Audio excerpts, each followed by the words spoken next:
Dr. Brent James of Intermountain Healthcare in Salt Lake, one of the top quality experts in the country, often says that the United States is number one when in providing, quote, rescue care, unquote.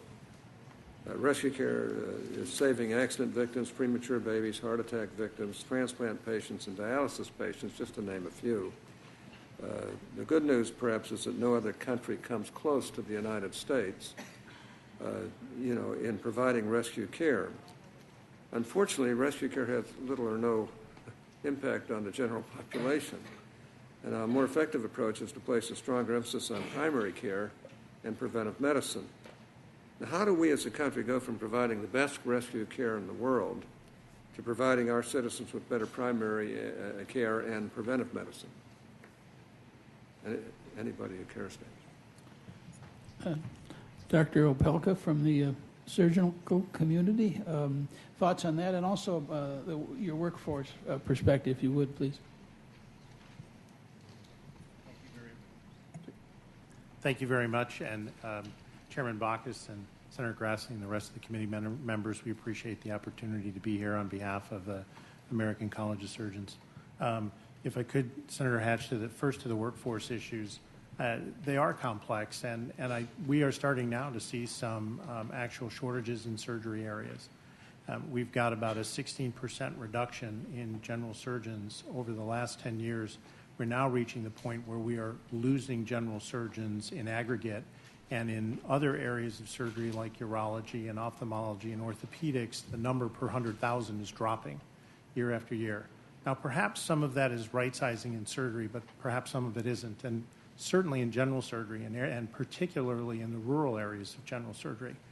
If we think about the medical home, and we're highly supportive of the concept of the medical home, the general surgeon actually is the first responder for the entire medical home community.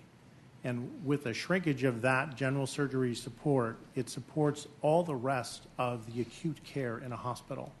When you start to lose your general surgeons in a hospital, you start to lose your hospitals.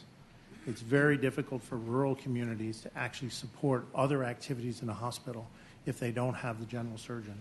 And we will actually see an erosion of some of the trauma support that we currently have and established at a very high level. In other specialty areas, you can leave Boston and Worcester, Mass. And start heading to the west, and you won't find another neurosurgeon until you get to New York. So when you have major trauma injuries, head injuries, transporting those patients, if you don't have a general surgeon to stabilize them in those communities and they can't get them to a neurosurgeon in a timely fashion, we're going to have other major issues. Now, the real problem with the workforce, and the reason I think your idea is such a great idea, is that it takes a long time to develop these surgeons in their specialty areas. It's 6 or 7 years before they complete their training after medical school, and then to truly flourish and develop that expertise is another 3 to 5 years as they mature as a surgeon.